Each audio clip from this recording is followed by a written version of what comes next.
Hey there, Warriors of Light. Welcome back to another character review. This time we have Duane, the brand new global exclusive, time limited, double cost unit. Boy, how excited are your wallets for that? He's been very meme worthy on the subreddit the past day. Everyone's gotten really creative with kind of the jokes on us just because of how much we spent recently on time limited banners. Obviously, this is insult to injury with the double cost. This is definitely tailor made for some dolphins to whales, if you will. But he's a really awesome character, to be honest. That's one of the reasons why I've really wanted to dive into him so quickly. And I will be doing the two Christmas units still, but given the hype around this character and just kind of the splash that he's made, I really wanted to do a preliminary review for everybody. One of the things that makes him a whale character in particular, it's not so much the fact that you can spend real money, 46 bucks just to get enough shards to pull the unit. It's not just because of the amount of Visior that you need, most likely in the way of paid Visior to buy the shards quickly rather than the sharp refresh that's going to take you dozens of thousands of Visior. It's honestly because who you're going to be pairing him with. The memes that have been coming up in this, players salivating at this new character are really looking to pair him with Knight of Ruin Stern and Kane, who not only number one of those is a time limited character, but the other one too is another double cost unit. So if you're making a lot of these dark heavy comps so that are really going to be a problem in the PvP arena and the PvP guild wars, it's because you've already invested a lot of money and resources, not only into the characters and building them up, but also because Kane has the Demon Wall card that's kind of a necessity for him, but Duane also has his own Vision card that's kind of a necessity. So yeah, this is kind of new territory for us here on Global, but still an exciting time. It's still feasible for a lot of players, I think, to get into the action. It really just depends on what you want to get out of the game and what you want to put into it money-wise. So anyways, let's jump into the character. He's a Dark Element user. He's got 3 jobs. One is unique to him, the Dark Knight of Remorse. He's also a Viking and Dragoon, which is kind of a more common pairing that I've seen recently. We see a lot of Viking recently, and obviously a lot of Pierce heavy characters. That's not surprising. He does wield a sword, and equips. He's got armor, helm, and accessories, so he's fairly generic from that respect. And he's a move of 3 and a jump of 1. His weaknesses to light for 10%, is standard for all dark characters. And overall, his resistances are pretty awesome. His only real weakness that's material, in my opinion, is the strike resistance at the minus 15. There's not a lot of monks at the moment, though, so he's pretty well hedged in that respect. 5% against missiles, whatever. That's honestly kind of immaterial. The thing that I also like too, and I normally put the status ailment resistances in here, but the 50% resistance to confusion, don't sleep on that, because I know Agrias in Guild Wars, being such a powerfully meta character for the status effects, her limit break gives you confusion. And also, I figure that's worth mentioning that if he has a chance to not proc it, it's going to tilt the matchup in that favor as well. Overall, his character, he is the potential to be a tank where he has a passive ability that allows him to generate hate to start the battle, but he also can be used as a DPS. I don't know if that's the primary way you're going to be seeing him used, but if you can get creative, he definitely has the potential to be a Knight of Ruin Stern like DPS. They do a lot of really similar things. So let's get into the stats, and don't be intimidated by all these numbers. I'm going to go through this fairly methodically here. The first thing I want to do, and when I look at these stats, I typically look at luck, agility, and then dexterity and accuracy, because a lot of these stats are intertwined, because a lot of them use luck as an underlying stat. Anyways, I'm babbling. Let's look at luck initially here. So Duane, I've kind of just picked a list up to him. He's the 34th ranked out of the URs. There are more underneath him. I didn't include them. Where he's got 182 luck base with his board. The average out of this entire list is 203. So he's actually on the far low end of the spectrum, which kind of not a good thing, to be honest. I know we talk about how powerful his character is, but not having that luck stat will affect his ability to critical hit. It'll affect his ability to evade. It affects his ability for overall accuracy. So not a good look here to start. 182 is relatively weak. It's one of the lowest that you'll see going up this list here. So kind of a poo-poo there. But agility, we're moving on to this middle column here. Average agility in this list is 60. He's running at 58, which is actually fairly fast for a tank. That's the perspective I really want to keep this in. If you look at some of the other tanks on this list, Agrias is here 61, so a smidge faster. Whisper's 57, it's about the same. Engelbert is 48, so much slower. Where's Warrior of Light? This guy's here somewhere.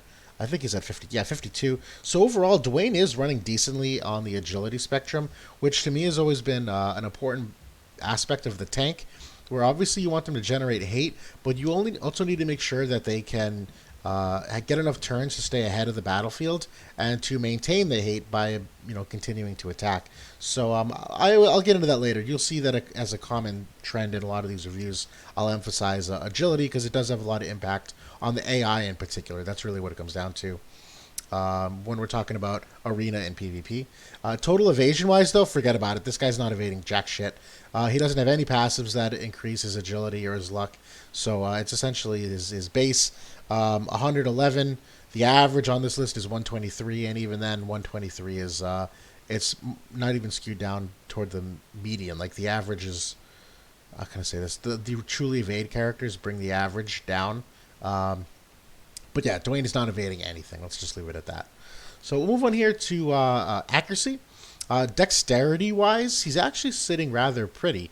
So 193 is where Duane is. That's the average of this list. But I honestly probably should have picked median as the metric here, because I think Frederica, you can see these numbers here, 274, Lucia at 253, Luartha at 263. These three gunners in particular, I think they're skewing this average relatively high, where if you look at 193 on average on this list for dexterity, it is competitive, on the higher spectrum of things. So that's a good thing, because dexterity obviously helps with some of the lesser known attributes within the battle system. But as it pertains to accuracy, he genuinely needs it because he's got that shit luck stat, and that's really what adds up to accuracy. There's an equation, and these stats come from Meow's spreadsheets. He's an amazing contributor. I can drop the link after as well in the description. Essentially, accuracy is a mix of luck and dexterity. And since his luck stat is so low, I'm glad he's got a higher dexterity stat, but because he really needs it, he genuinely does. But overall, he's not that accurate either, so you're going to want to be able to boost accuracy somewhere in his kit. That being said, let's actually look at the class and job overview. This was the most exciting thing about him, because it really is kind of OP how much each ability packs. It is really reminiscent of Knight of Ruin Stern. We'll look first at the passive abilities. You'll see this first ability, the Swift Shadow. This is the one that creates the hate. It doesn't even generate it. It increases the chance of being targeted by 5 to start the battle. Also increases his move, which I love. This was one of the selling points to me when Warrior of Light came out, when Engelbert was the only real tank at the time, was Warrior of Light had that shift ability that he could shift forward in the battlefield. And I really like this because, to me, tanks being able to frontline is just supremely important on average. So not only increasing the move, but him being able to have hate. And I think this is non-dispellable, which is important because when we talk about future-proofing some of these characters, I do believe there's a character in the future, I think it's Sakura, that can dispel hate. But because it's a support ability, she can't do it. It's just innate. So he starts the battle, and that's that. So you're going to be using this a lot if you're using him as the tank on your team. Viking Lore is pretty standard. I love this ability just because it's a nice happy medium of blending an HP boost and an attack boost. Neither one of these percentages are mind-popping, but it does make a character above average strong. Knighthood I like a lot as well. If I'm putting this character together, I'm definitely picking Swift Shadow, and honestly it's a toss-up between Viking Lore and Knighthood. He does have some abilities where he gets to boost his defense when he uses the ability, so he doesn't necessarily need this to increase his defense. But, it really depends how bulky you want to make him. If you want to make him more offensively potent, or if you want to make him more of a true stalwart tank, you can decide. The jump +1 is nice. I don't know how much you'll use it, particularly if you're trading off with one of these other 3 abilities. But some maps require it. Unyielding protection is niche, obviously if you're building for certain missile resist comps. And then HP level up, 1 I like. But honestly, when you're looking at something like Viking Lore, 12% on here and 15%. I don't know if the 3% on here makes up for losing out on the extra attack. So unless you're putting these two together, you're probably not using HP level up.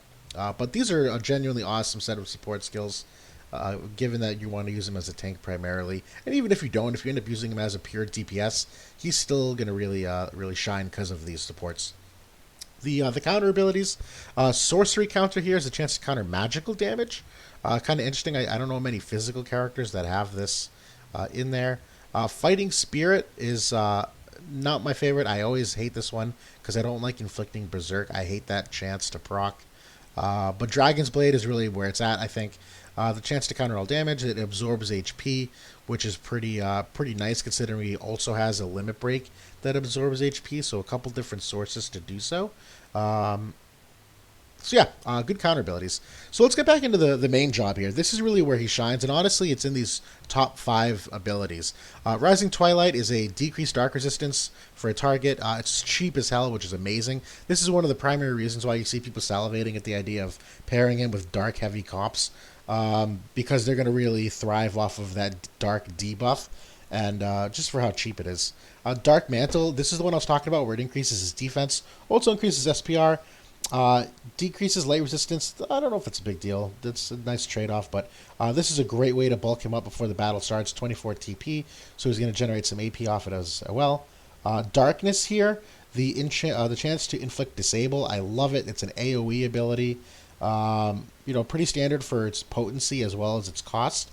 But disable is a pretty powerful ability. To me, I did this recently in the Cecil review. When you're going against characters now that are really a Pierce-heavy meta, or when you're going against characters that you don't know how to gear resistances for, things like status effects really shine, as well as debuffs to attack. Because if you can't block the pierce, you just disable them so they can't pierce you. Like, that's that simple. So yeah, good ability here. Atonement, I love this ability. Increased slash attack for allies. It's a TP ability as well, so it'll generate some AP off it. And then it increases his defensive penetration, which is huge.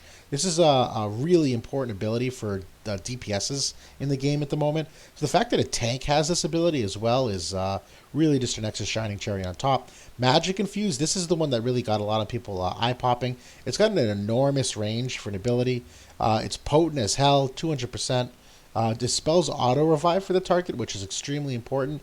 Not only are you going to see that constantly now with Halloween Riders TMR, but I know Yuna in the future that's coming is being a light character, and there's some light comp metas where this can potentially counter her in the future as well. So you like to see that when you can future-proof a unit. And the Restore AP, pretty awesome as well. I mean, anything that gives a character AP is supremely valuable in this game. The Dark Knight Evermore sub-job here, I like it. I'll be honest, I really like it for the decreased attack. I don't know if I'd have both of these turned on at the same time, because I don't know if the AI is smart enough yet to determine whether to use attack on physical attackers and magic debuffs on magic users. Like, the last thing I'd want to do is to have him use Spell Leader on on Lastwell. Like, it's useless. So I got to play with the AI a little more to know exactly what that does. But I do like the fact that he has a debuff. It's cheap too, and it's got a good range. So, like, overall, big thumbs up. And I say that because the other two sub jobs, I don't know how much you want to dabble in them. It's probably between the two, Viking and Dragoon. I think you'd probably use Viking more often than not over Dragoon, if only because Rebellious Spirit here is another form of increasing defense while also increasing attack if you want to make him super potent. These other slash abilities are nice because if you have cards that increase slash attack, this will obviously give him a variety of other ones to use. But in particular here, I like the Viking because of this launch ability. It's really, really cheap at 16 AP. And we saw before, since he has a low luck stat, he's not going to be getting a lot of critical hits. But so the fact that he can guarantee a 35% chance to crit hit, I think is underrated. I obviously think that you're probably going to want him to be using this main part of the kit. So I'd be pretty disappointed if he came into the battle and just used launch all the time rather than using a lot of these really powerful ones in the main job. So probably going to balance that with the AI, see what it does. And it's kind of early to tell because I haven't had enough time to play with the character. But yeah, definitely it's something to consider. And then Killing Axe, I like it. It's just really, really expensive. So, really potent, but I don't know if it's one that you're going to be using all the time. Dragoon, the reason I kind of poo-poo this is if you are using him as a tank, any ability that puts him in the air means that your other characters on the ground are exposed to be hit. So, yeah, if you're running a triple Dragoon comp, like maybe you can get away with it. But even then, I've run like a Warrior of Light with a Dragoon sub-job as a triple Dragoon comp.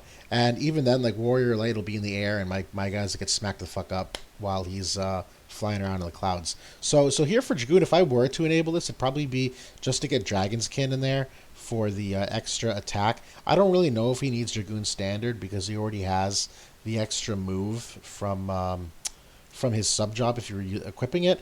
But if you are making him a pure DPS and you need the extra move and jump, like sure, this ability might be useful for you as well. Obviously, you're going to want to be using him as a Dragoon too if you're not trying to keep him on the ground to generate the hate and the aggro of the enemies. Other stats and info: his limit burst. This is really expensive, so I'm kind of half in love with it. It's really potent at 200%. It absorbs 50% of the damage done, so I like that. It gives him that extra bit of sustain. It's an AoE, which is pretty great. But yeah, a little expensive for my liking. He probably would use it once per battle if the battle goes on for a while. But to me, like you really want to conserve your AP for a lot of these other attacks in the mid fight rather than just blowing it on a limit burst, particularly if you don't need to absorb the damage at the time he casts it. His TMR is nice. It truly rounds him out as a character. I don't know if he needs it for himself per se. This is really, in my opinion, for a again future proofing. There is a character coming on. I forgot his name. He's a fist user though, and he uses magic as well. So if you remember, Duane has a 15% weakness to strike. And so if you're going to be going against this character, I really wish I could remember his name. This TMR could help you in the future. I don't think you need it now per se. But then again, if you are using him as a tank, it doesn't hurt to round him out by making him obviously both sturdy and tanky on the defensive side, which you've seen a lot of abilities already do, but also just adding to the extra SBR and the ability where it increases magic resistance to self. So it's nice. Don't know if it's a must-have for him yet. It's really situational, but it's there. The master ability really, boy, if I had a third hand, I'd give it a third thumbs up. So this master ability, this is why you see people really jumping at the opportunity to put him into dark comps. Increases HP 10% for Dark Alley, increased dark attack for Dark Alley. So if you're putting him with Kane and Nidoru and Stern, they're just going to, laugh all over your enemy corpses. The increased defensive penetration is amazing because he's already got an ability that gives him 20%. And the increased attack is also nice as well, just, the potency there. So vision card synergies. He does come with his own vision card here. Whales rejoice. More Visior for you to spend. Irresistible darkness. A lot of HP. 378 HP. 162 attack. It's got a slew of abilities here. So for the units, it not only increases his own slash attack by 10, but it increases his dark attack by 20. In addition, the party effect increases the whole party's attack by 35%, and increases magic resist by 12%, which I do like because again, even though he's not necessarily weak to it, this is what is going to round him out a little more as a tank. But obviously, if you're using Stern and Kane, if I recall, they're negatives in the magic resistance department, so this will help round out some of their weaknesses as well. So definitely a thumbs up card. I wouldn't say a must-have, but probably should have. Let's be real. If you're going to go all in, you might as well go all in. Aegion is another favorite of mine for him, only because he's so slash heavy. This slash penetration is going to come in useful depending on what comps you're going against. But also because the party effect, the increased slash attack, and the increase of accuracy, he really needs that, right? So whether you give yourself that source of accuracy through your equipment or you do it through this card, this also gives him the boosted dexterity as well, which is part of the equation for accuracy. So this is definitely one to consider. Yeah, definite thumbs up as well. Dreamfiend Dibolos, this one to me is kind of like a poopier version of Irresistible Darkness, where, inferior from HP. It's about the same attack. It does some of the same things here where it increases his own dark attack and it increases the party dark attack, which I think 35% attack is more potent in the equation than this 35% to dark attack, which is more of a modifier increase, whereas this is more of like a this increases the base stat of the characters. So to me, Diabolos is kind of an inferior version of Irresistible Darkness, where if you don't want to spend the Vizier for this, Diabolos is probably like a decent, cheap alternative. And I say that jokingly because it's still a UR. You have to fully invest in it. It's not cheap by any means. And the fourth card goes to almost everything. Realm Reaver Odin. Again, ton of HP, ton of attack. The Human Killer is going to be super potent. But this increased attack resistance is one of my favorite new abilities here. I think it's super underrated for how powerful it skews a lot of the 1v1 interactions, particularly if you're seeing a lot of Kane v Kane interactions, where a lot of those jump attacks or pierce attacks are technically single unit attacks. This will help protect against that. So yeah, these 4 cards. There's obviously a couple others because he is a tank by my classification of him. You could probably throw some other cards on him that maybe don't optimize him but optimize your team. But again, that's really team dependent, so I'm not going to try to spend too much time guessing what you're going to do with that. Really just more what it seems to be at face value. Esper synergies. A lot of similar espers you've seen recently. Odin, obviously, again, being number 1. I love it because the agility. The 19 agility here, super important to getting him speedy and at the front line and doing the job that he's intended to do. He does have slash attack increase on the board. He's got increased human killer on the board. And then slash resist as well, where, as a tank, you want to find as many sources of resistance as possible. So yeah, Odin, a big thumbs up for this character. Two-headed dragon, one that you probably don't have on many of your characters. The reason why I normally poo-poo this card is because similar to Golem, the 10 agility is really lacking. It really does add up to your character just not getting as many turns and doing what they need to. But that being said, if depending on what you have for equipment, like if you're putting Ziza's bells on Duane, you might be able to get away with the two-headed dragon. The thing here is the elemental weakness. It does skew him negative to darkness, which if you are going against other dark comps, that obviously kind of hurts you a little bit. But overall, like this is, it's got a gluttonous amount of attack. On the board, it's got increased attack 20%, increased slash attack. It also has an increased accuracy by 15, and pierce resist by 7%. It sounds small, but if you are doing some Kane matchups, this is going to help you. But overall, I really like this card because I like the board. Obviously a little on the slower side, but this is a really potent esper to put on him if you're using Odin on someone else already. Third one here is Fenrir. Big fan, again, kind of a middle of the pack agility, which is nice at 14. He does still pack a ton of attack, a ton of HP. The board in particular, though, I'm a fan of, again, slash attack increase and increased magic resist, where if we're talking about, rounding out Duane a little bit, this is certainly going to help. And the same thing that it also, gives some small buffs to attack as well as accuracy, which he wants and needs. The third one here, Golem, again, really, really slow, so probably not recommended. This is if you truly want to make him impenetrable, the extra 15 defense, the pierce resist, and then the kind of offensive offset where he gets the extra 15% human killer, depending on which one of these 3 you want to pick, or which 2 of the 3 you want to pick. So definitely viable. It's just you want to be wary of that agility again. You really need to offset it somewhere. And the fifth one, my catch-up obligatory Esper Aegion. Again, 14 agility, which I like. It's middle of the pack. It lacks a little bit for attack stat, but we're cool with that. No big deal. Because he is a tank. He's not a DPS. But it's got a ton of HP. But the board always wins. Pierce resist 15%. Magic resist 15%. You can ignore the magic. But the accuracy of 7.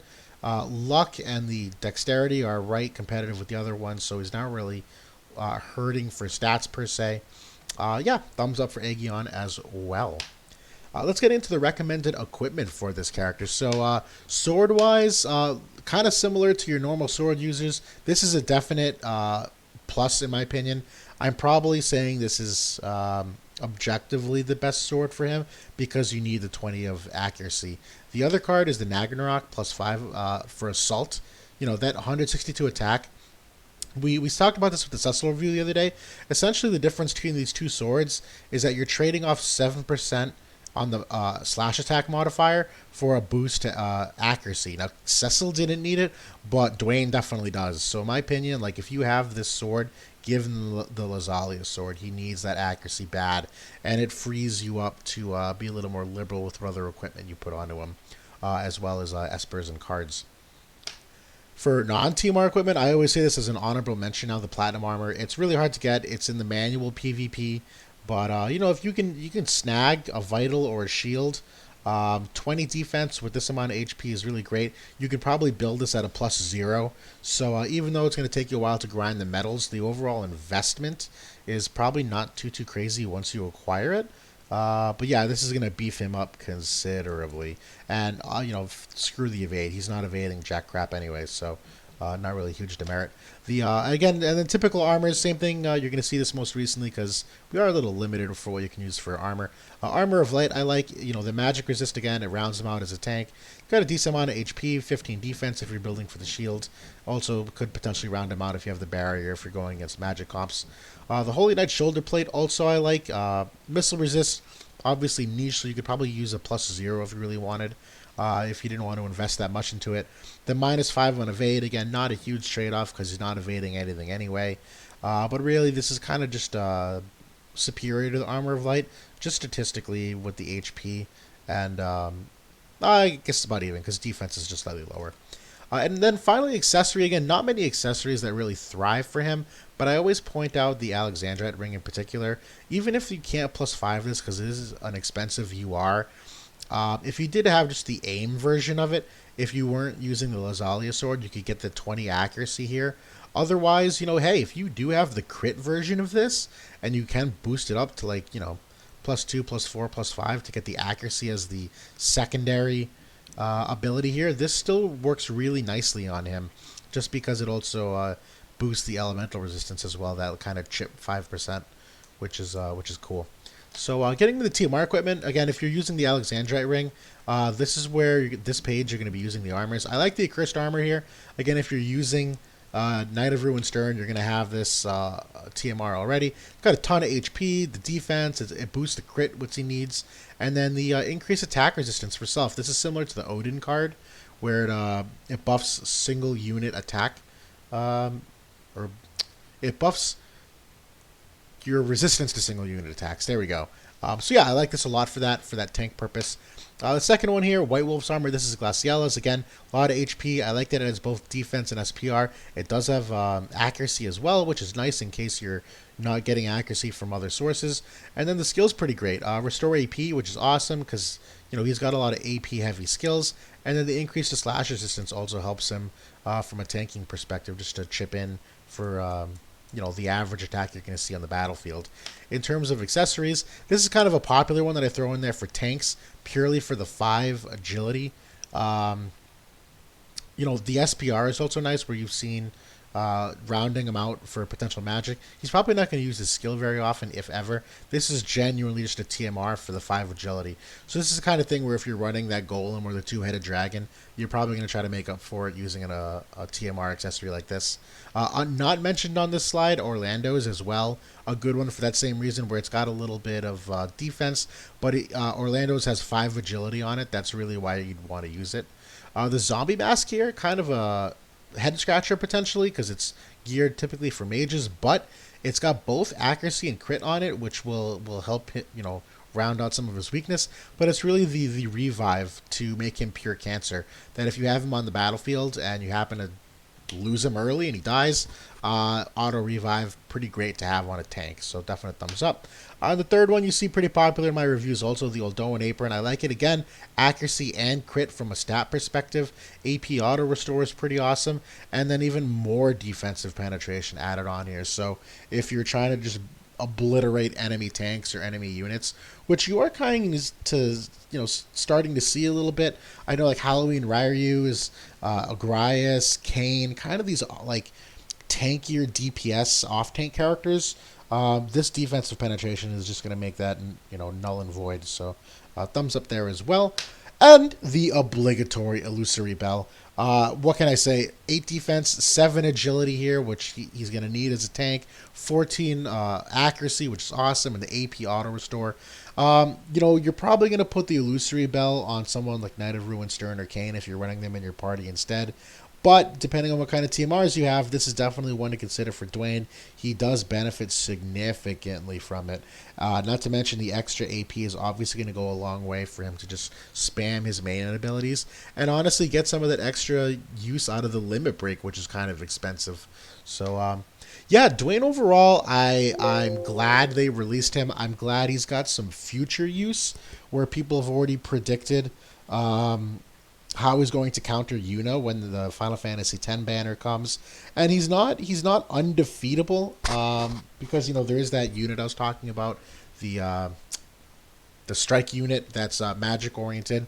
It is going to be hard to defeat the comp you're running though if you're running him with Knight of Ruin, Stern, and Kane. So good luck on that perspective. But yeah, I think he is a thumbs up investment for your Dolphin player. If you're free to play, probably stay away, to be honest. It's just not an economical use of your resources, particularly because you're not going to have the characters that really are going to make him shine in terms of other dark units and what equipment you're going to need and what TMRs you're going to need. But yeah, hopefully I can play around with the AI a little bit. I am really curious to see what attacks he prioritizes. But overall, he seems relatively well-rounded and ready to do the tanking job that he needs to. So thanks for listening, everybody. Hopefully you enjoyed this review. Like I said, I do intend on doing Mashri as well as, or Christmas Mashri as well as Christmas Ramada soon. But boy, did I want to jump into this character as quick as possible. And yeah, happy pulling. Good luck. And for those of you that are celebrating, Merry Christmas in a couple days. And hopefully I have some videos out before the New Year so I can wish you all a Happy New Year also. So thanks, everybody. Enjoy.